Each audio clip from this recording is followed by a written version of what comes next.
हाँ जी, drift velocity का फार्मूला।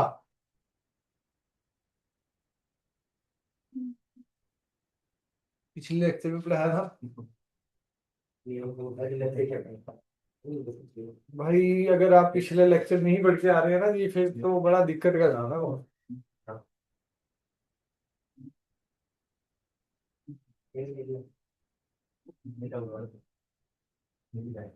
हाँ जी, ड्रिफ्ट वेलोसिटी का फार्मूला गुरु जी। थैंक यू जी। हाँ, Q E tau by M. Electron के लिए जो निकाला था वेक्टर फॉर्म में, minus E capital E vector tau by M.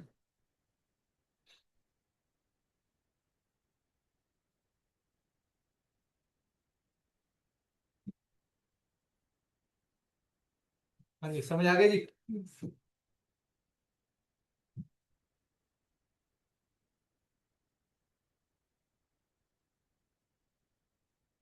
VD क्या है जी भाई?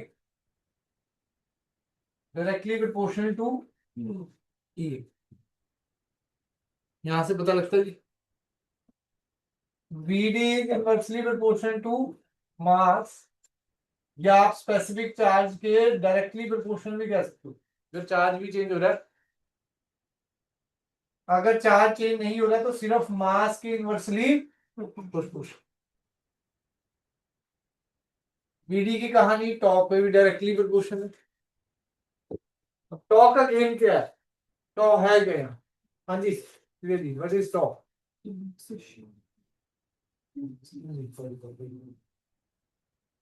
हाँ जी जी, व्हाट इज टॉ? रिलैक्सेशन। आगे क्या? Potential. Relaxation potential. Relaxation time. दो कोलिजन से, जैसे ये डॉट लगाया था एक कोलिजन में और दूसरे कोलिजन के बीच में जो टाइम लग रहा है उसको क्या बोलेंगे जी? रिलैक्सेशन। ठीक है जी। अब देखो जी, छुट्टियों के बाद मैंने थोड़ा सा चेंज कर देना है। अगर आपने होमवर्क नहीं करा, घर पे फोन हो जाएगा। ठीक है जी, सिंपल सा है। टेस्ट आपने नहीं दिया, फिर घर वालों से कहेंगे तभी वो आपको थोड़ी सी सख्ताई रखनी पड़ेगी। ट्वेल्थ है भाई, क्योंकि अगर आपने, हमें तो अपना रिजल्ट चाहिए भाई, तुम्हें नहीं चाहिए तो। ठीक है जी, कि भाई रिजल्ट आएगा तभी कुछ बनने वाला है ना। अभी तो थोड़ा हम कड़वे लगेंगे टीचर आपको, चलो ठीक है कड़वे लग लेंगे, पर यह है कि आपका रिजल्ट अच्छा हो जाए। भाई थोड़ा सा सख्ताई रहेगी अब टेस्ट पे भी, प्लस आपको नंबर। चलो ठीक है, नंबर नहीं आ रहे पर उसको फिर एनालाइज तो करो कि क्या हो रहा है, कहाँ कमी रह रही है, फिर सुधार करेंगे। ठीक है जी। अब ये सारे कॉन्सेप्ट फार्मूले आपको याद होने चाहिए। अब ये जो टॉपिक है ड्रिफ्ट वेलोसिटी, उस पे ऐसे ही क्वेश्चन आते हैं कंसेप्चुअल। न्यूमेरिकल का मतलब है कि भाई ये घटा ये बढ़ा, ये क्या हो रहा है। अब टॉ क्या है जी? Relaxation time. टॉ आगे चल के किस पे डिपेंड करता है भाई? टेम्परेचर पे। अगर टेम्परेचर बढ़ा दोगे तो मॉलिक्यूल्स पे एनर्जी मिल जाएगी ज्यादा, वो आपस में कोलाइड करेंगे। कोलाइड करेंगे तो क्या होगा भाई? रिलैक्सेशन टाइम कम हो जाएगा। तो मतलब टेम्परेचर बढ़ाने से क्या होने वाला है भाई? टॉ कम हो जाएगा। टॉ कम हो जाएगा तो ड्रिफ्ट वेलोसिटी भी कम हो जाएगी। तो मैं ड्रिफ्ट वेलोसिटी को क्या कह सकता हूँ जी? Inversely proportional to temperature. समझ आई जी कहानी? टॉ किस पे डिपेंड करता है? टेम्परेचर पे। टेम्परेचर बढ़ाओगे टॉ कम होगा, टॉ कम होगा तो ड्रिफ्ट वेलोसिटी कम होगी। ड्रिफ्ट वेलोसिटी कम होगा। आरएमएस वेलोसिटी अलग है, इसमें बुकलेट में पढ़ोगे तो एक आरएमएस वेलोसिटी का भी कॉन्सेप्ट है। वो +1 में चला जाता है फिर वो, उसमें डायरेक्टली प्रोपोर्शनल है टेम्परेचर पे।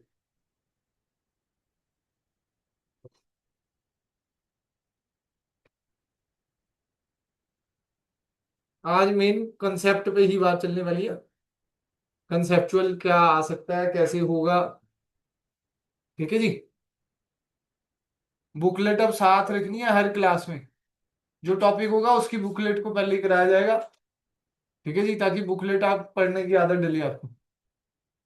पहले चैप्टर में थोड़ा मिक्स सा होता है पोटेंशियल भी, और इसलिए उसको मैंने कराया नहीं। अब बुकलेट तो साथ की साथ चलती है हमारी फिर। दाना जी ये सब बुकलेट में लिखा हुआ है, और फिर भी हम नोट्स बनाएंगे जी अच्छे, क्योंकि आप खुद तो पढ़ेंगे नहीं, है ना। हाँ जी, next. I is equal to, हाँ एक फार्मूला और बना सकते हैं, वीडी। ई का फार्मूला क्या होता है इलेक्ट्रिक फील्ड का? पोटेंशियल और डिस्टेंस की टर्म में वी बाई डी। तो वी बाय एल भी कह सकता हूं। वी डी क्या हो जाएगा जी? E V tau by M L.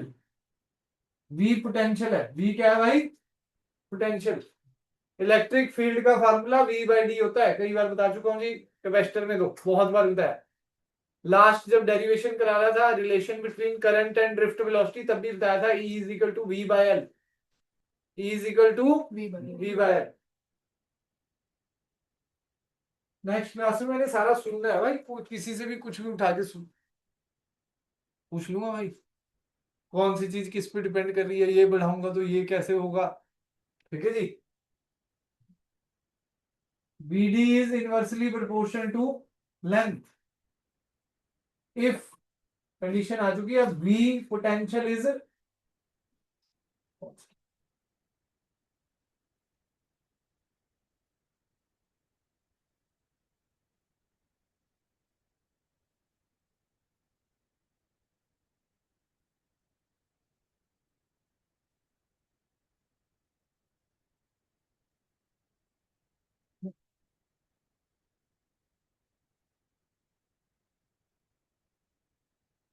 Current density का भी बताएंगे आपको। पहले तो अभी ड्रिफ्ट वेलोसिटी चल रहा है उधर, फिर करंट डेंसिटी का सारा बताएंगे। अभी ये नीचे है, 66 पेज नंबर पे है बुकलेट में, ठीक है जी।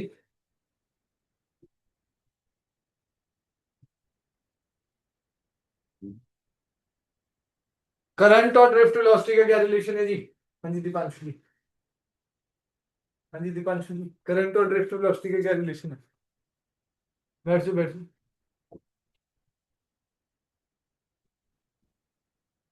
हाँ जी, I is equal to A N E V D.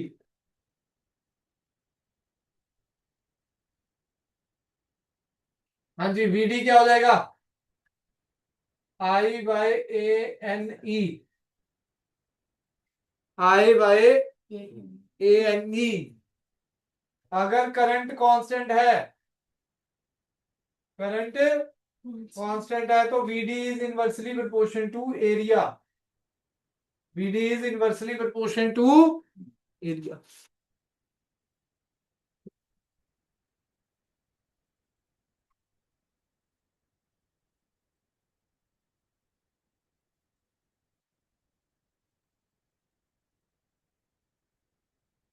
इसमें एक बुकलेट में पॉइंट लिखा हुआ है जी, वो थोड़ा सा इसमें अलग हो जाता है, पर लिख लो भाई अब ये इसी कॉन्सेप्ट पे। If diameter of conductor is doubled, if diameter of conductor is doubled,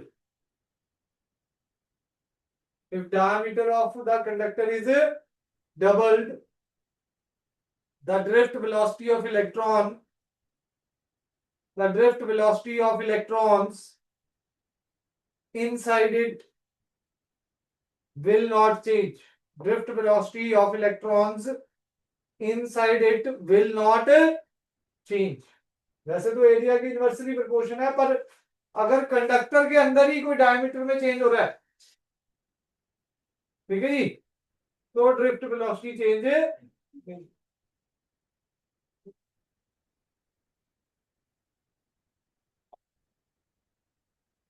ठीक है जी।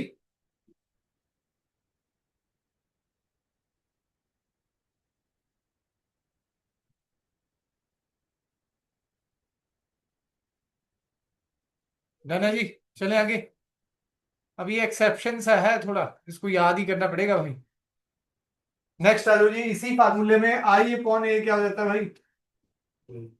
जे तो VD is directly proportional to height.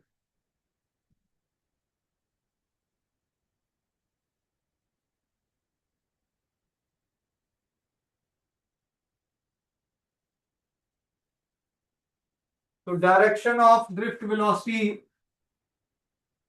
हाँ जी, क्या होती है डायरेक्शन ऑफ ड्रिफ्ट वेलोसिटी? हाँ जी खुशप्रीत जी है, लास्ट क्लास में बताया था। हाँ जी शिवाजी जी, हाँ नेगेटिव टू पॉजिटिव, ये आप कह सकते हो opposite to electric field. Direction of VD is opposite to electric field and current density and current density। Current density के भी अपोजिट रहती है, याद रखना ये। अब ये छोटे छोटे पॉइंट है, अब नहीं पढ़े होंगे तो आ गया जी असर्शन रीजन भाई, ड्रिफ्ट वेलोसिटी की direction is opposite to the current density. वो ये तो हमने कभी पढ़ा ही नहीं भाई, वो फॉर योर नॉलेज भी है असल में, लाइन बाय लाइन पढ़ोगे तो फॉर योर नॉलेज जब आप पढ़ोगे, वो डब्बा सा बना हुआ है हर टॉपिक के बाद, उसमें बताते हैं वो छोटे छोटे पॉइंट्स असर्शन रीजन आपने करने दो। आजकल तो जेई में भी एक क्वेश्चन आ जाता है हर सेट में असर्शन रीजन का, नीट में तो आते ही है भाई एक दो। नेक्स्ट आ जाओ जी।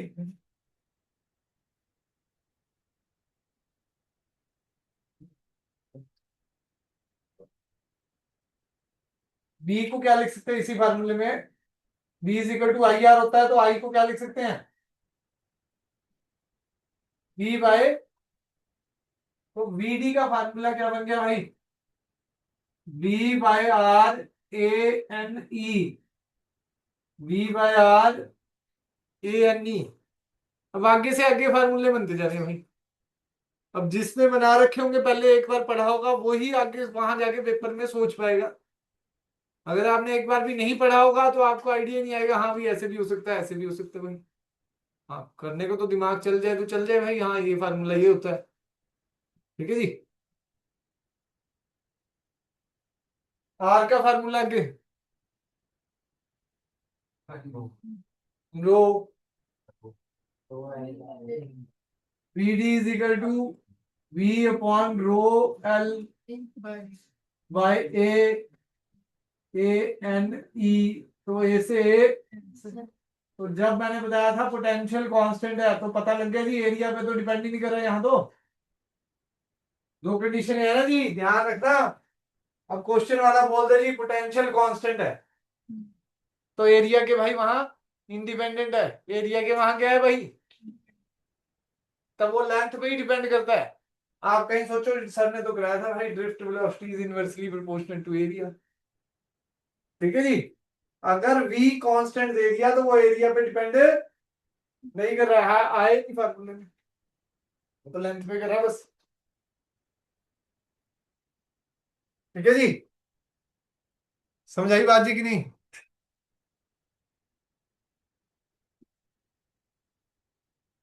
घुमा के फिर लिख सकते हैं v बाय एल क्या हो जाएगा, इलेक्ट्रिक फील्ड।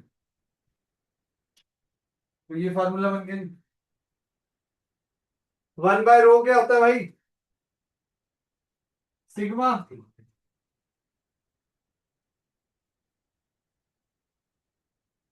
ठीक है जी, सिग्मा इंटू ई क्या होता है? जी। तो घुमा के फिर से यही बन गया।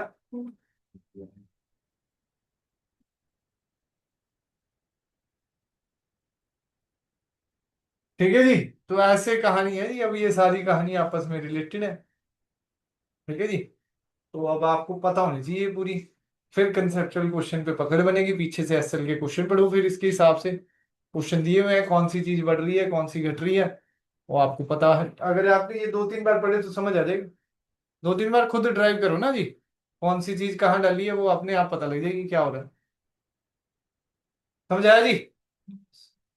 देख लो एक बार, कुछ नहीं समझ आया पूछ लो मेरे से। अब करंट डेंसिटी वाला भी कॉन्सेप्ट पे चलेंगे। हाँ इसमें एक और फार्मूला भी है, वो भी देखते हैं जी, बुकलेट में दिया हुआ है, रिलैक्सेशन टाइम का।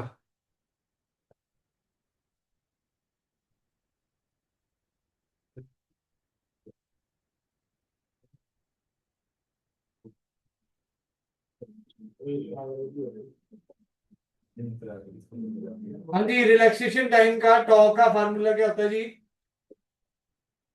टाइम क्या होता है? Distance by speed. हाँ, मीन फ्री पाथ, केटीजी में पढ़ाया हुआ ये एक तरह से, mean free path upon RMS velocity, RMS velocity, V RMS, lambda by V RMS लिखा हुआ है। Lambda mean free path, lambda क्या है भाई? Mean free path.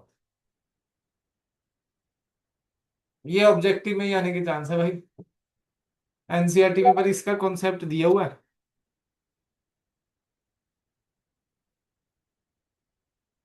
एनसीईआरटी में इसका कॉन्सेप्ट दिया हुआ है जी हमें।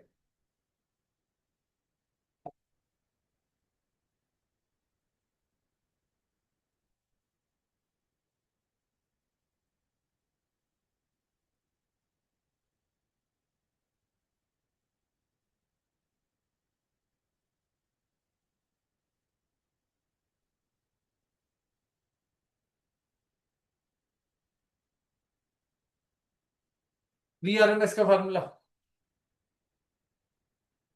अंडर रूट कुछ तो था ही भाई, √3 kBT by M, V RMS √3 kBT by M.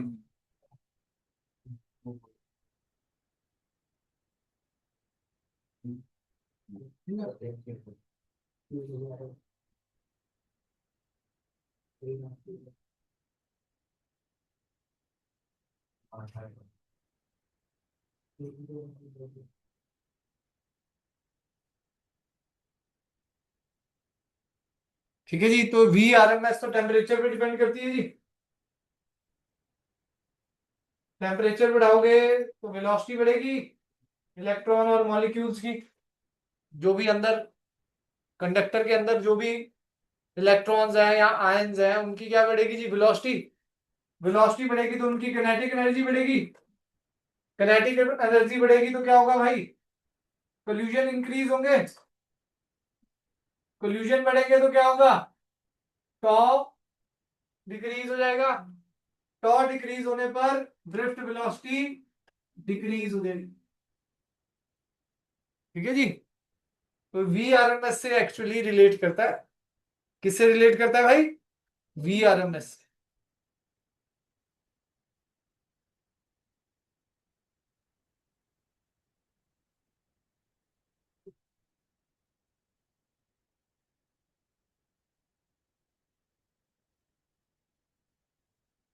आज जाते ही पढ़ लेना भाई, अदरवाइज फिर सब गुल हो जाना।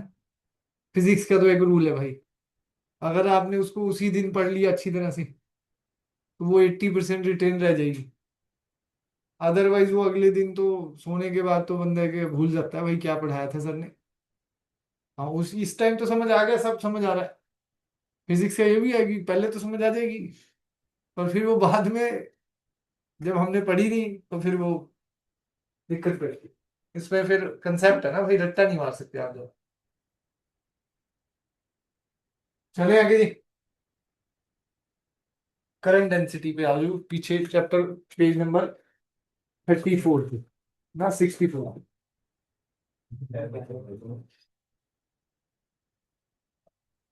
हाँ जी, करंट डेंसिटी का formula J I by A, I bye आई का फार्मूला करंट का बहुत सारे कराए थे ना, एन क्यू बाय टी कह सकते हो जी, कैपिटल एन लगा लो। नंबर ऑफ चार्जेस, एन क्या है भाई मेरे? Number of, total number of charges,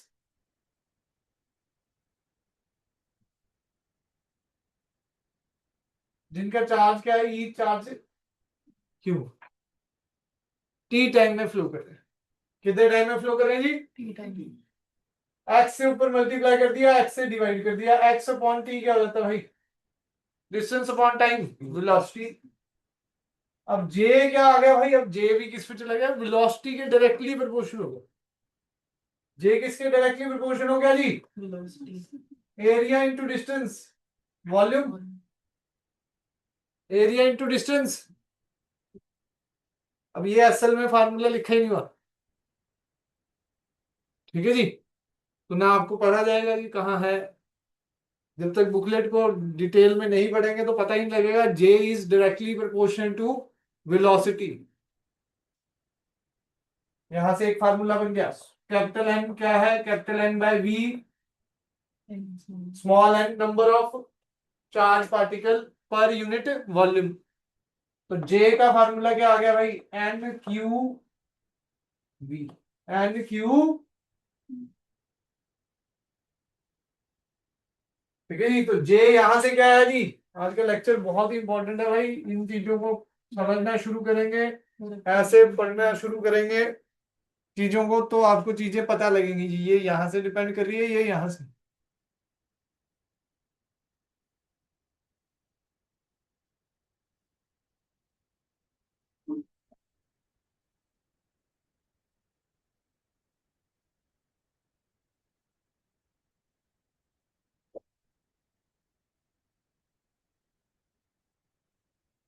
ठीक है जी, डन है, चलें आगे। J is directly proportion to V आ गया जी। अब एन क्यू भी एक बन सकता है भाई, capital N Q by B, ये टोटल चार्ज हो गया, टोटल चार्ज अपॉन वॉल्यूम क्या था भाई फर्स्ट चैप्टर में, volume charge density, volume charge density, charge per unit volume, rho V लिख दो, वैसे रो लिखा था वहां, पर रो यहाँ रजिस्टिविटी है इस चैप्टर में, तो इसको नाम क्या दे दिया जी, रो वी। तो जे का फार्मूला एन क्यू को क्या कह सकता हूं जी, रो वी इंटू वेलोसिटी, ये एक और फार्मूला ऑब्जेक्टिव में क्या आने वाले हैं भाई। हाँ, रो वी क्या है जी यहाँ, वॉल्यूम चार्ज डेंसिटी। बुकलेट में रो से ही लिखा हुआ है जी, ठीक है जी, बुकलेट में बनाए हुए हैं सारे फार्मूले, और इतनी डिटेल में सॉल्व नहीं करे हुए, डायरेक्ट लिखे हुए हैं। यहाँ तो एक एक डिटेलिंग हुई है जी, कौन सी चीज कहाँ से आई कैसे हुआ, बुकलेट में तो फिर सीधा फार्मूला होता है ज्यादातर।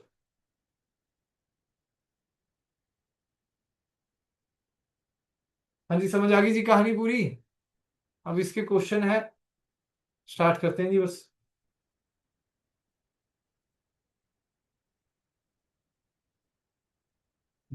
और तो सब पढ़ा दिया है, पॉइंट कोई रहते हो गया।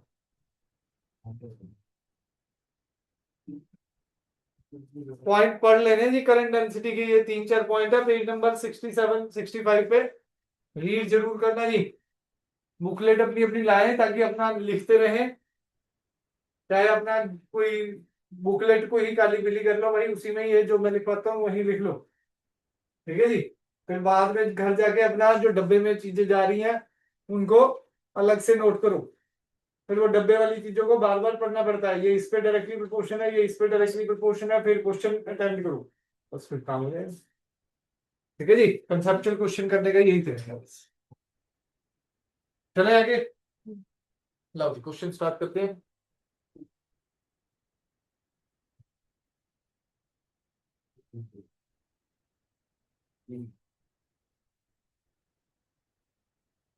हाँ जी, पेज नंबर निकालो जी, 3.18, एस एल अरोड़ा का।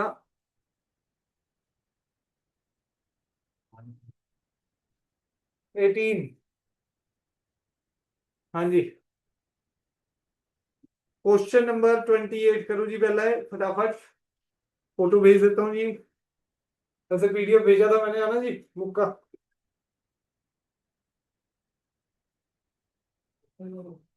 Yes,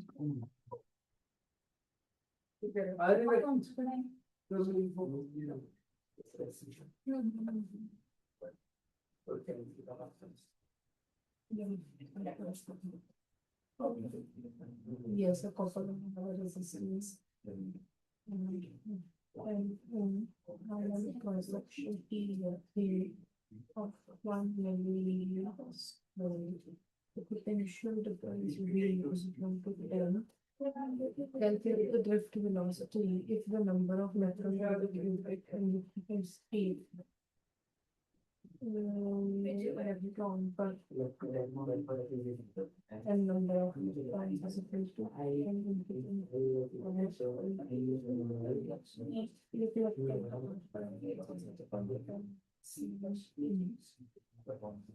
yes.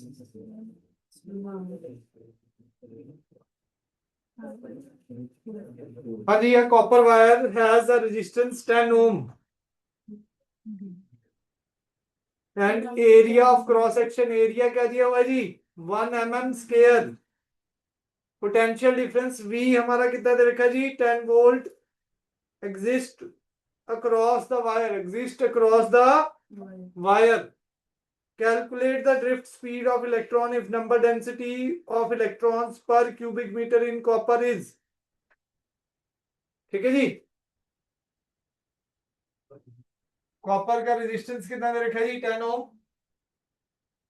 Area of cross section कितना दे रखा है जी 1 mm स्क्वायर. ठीक है जी. पोटेंशियल डिफरेंस V 10 वोल्ट है. पोटेंशियल डिफरेंस V कितना है जी 10 volt exist across the wire. Calculate the drift speed of electron.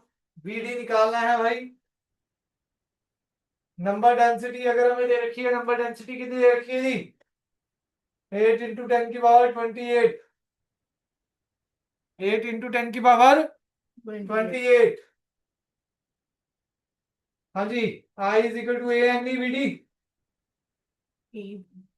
अभी फार्मूला पढ़ा दिया वैसे. VD is equal to I upon ANE. I को V और R की टर्म में लिखूं तो V बाय R ANE. अभी लिखवाया था ये. V दिया हुआ है. वैसे करना चाहो तो आप पहले I निकाल लो जी. 1 आ गया. इसमें भी आ जाएगा.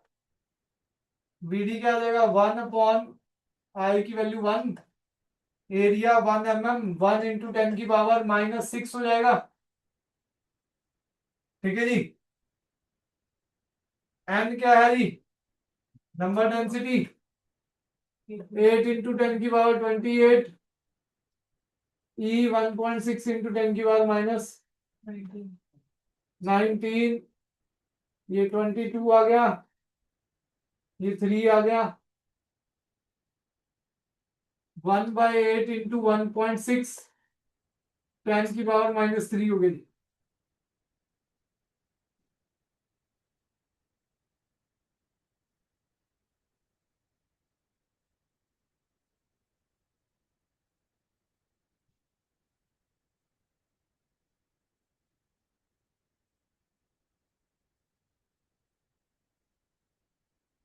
हेलो.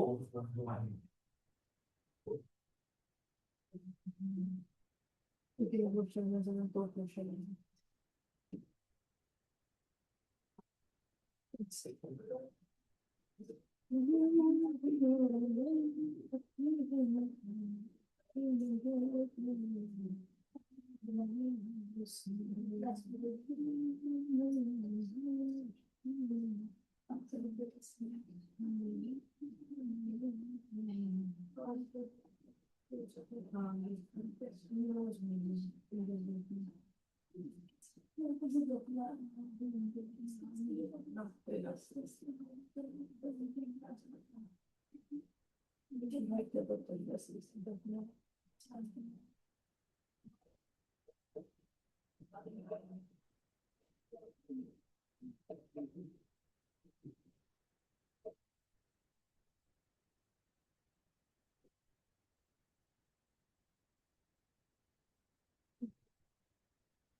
हाँ जी, हो गया जी।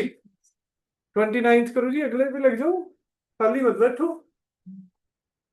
थक गए हो हैं।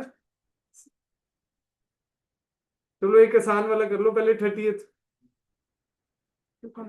30th, calculate the electric field in a copper wire. Calculate the electric field in a copper wire of cross sectional area, area दे रखा है 2 mm²,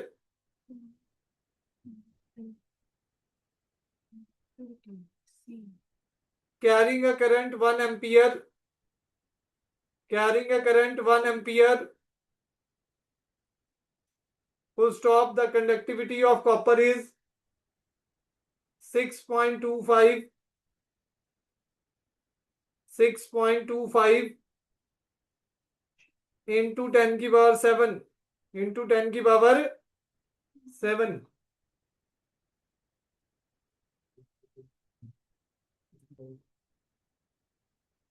J is equal to sigma E, I by A is equal to sigma E। Sigma क्या हो गया? I by A into E। E तो निकालना है ना जी, I by A into sigma. ठीक है जी।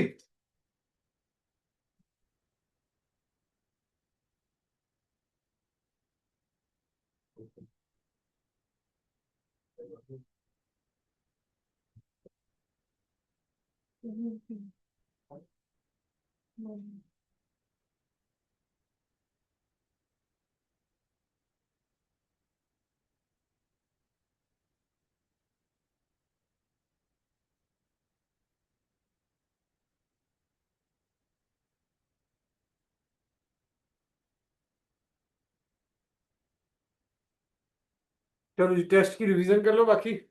ठीक है जी, 10 मिनट आप रिवाइज कर लें जी।